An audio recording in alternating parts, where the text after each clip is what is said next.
L'information sanitaire, un vrai casse-tête pour le journaliste, le citoyen, a suscité un débat qui tourne autour de l'accès à l'information sur la santé.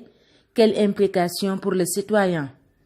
Face à cette question, des spécialistes se sont donné rendez-vous pour contribuer au dialogue entre journalistes, experts, afin de faciliter l'accès à l'information.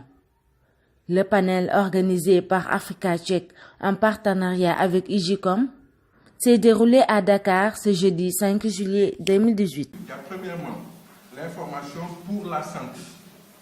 C'est ce que j'appelle l'information, éducation et sensibilisation à l'endroit des citoyens, organisée de manière généreuse et professionnelle, en coopération avec les professionnels de la santé et les professionnels du journalisme, pour que ce soit une information utile, compréhensible et pertinente.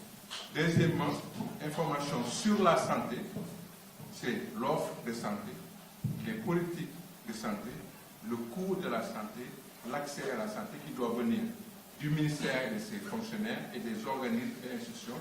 Et enfin, troisième volet, information sur la santé d'un individu public qui mérite un débat particulier jusqu'où on peut aller dans le respect de l'intégrité morale, philosophique et sentimentale.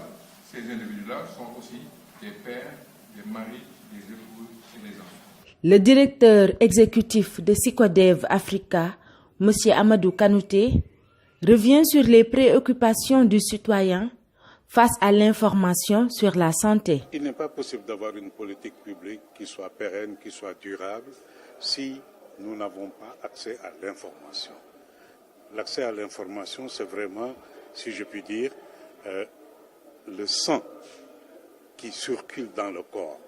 Toute démocratie a besoin de l'accès à l'information. Le citoyen que je suis, dans le domaine de la santé, j'ai besoin de savoir est-ce que les politiques de santé qui sont mises en œuvre par ceux que j'ai élus, c'est-à-dire le président de la République et son gouvernement, est-ce que les politiques publiques qu'ils mettent en œuvre me permettront d'accéder à des services de santé dans une proximité raisonnable? Est-ce que les politiques de santé qui sont mises en œuvre me permettront d'accéder à la santé, aux services de santé, à un coût financier raisonnable?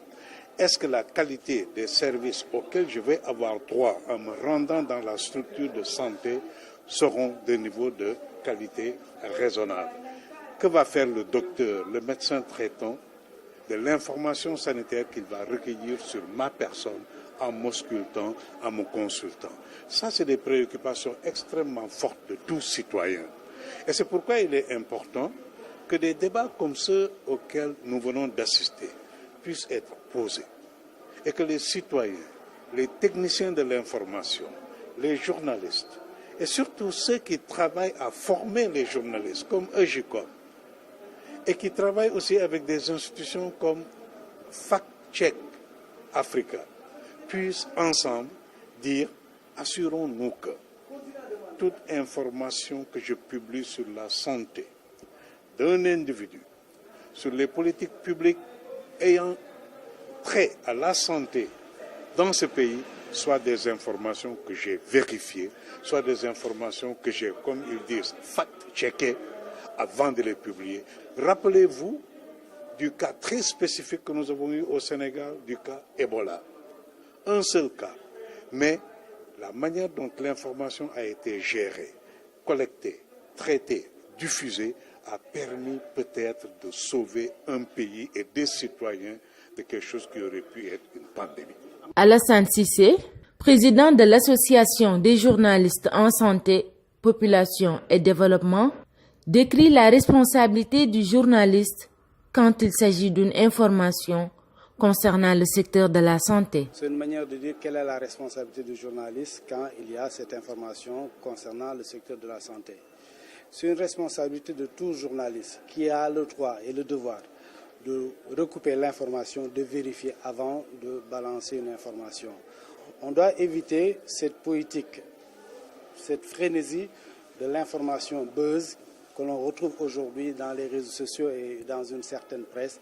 Et si on peut accepter cela dans le milieu, par exemple, culturel, si c'est un artiste qui choisit une deuxième, troisième phase, femme, on essaie de faire le buzz sur ça, ça peut passer.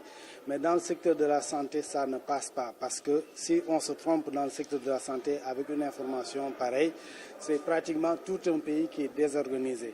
D'où l'importance et la responsabilité du journaliste pour bien traiter ces informations, de recouper l'information, de vérifier avant de balancer cette information. Après-midi de diagnostic par des acteurs et parties prenantes de premier rang, ce panel, de par les riches propositions, n'en fut pas moins un laboratoire de thérapie face à la lancinante et plus qu'actuelle mais délicate problématique de l'information à l'épreuve de la santé.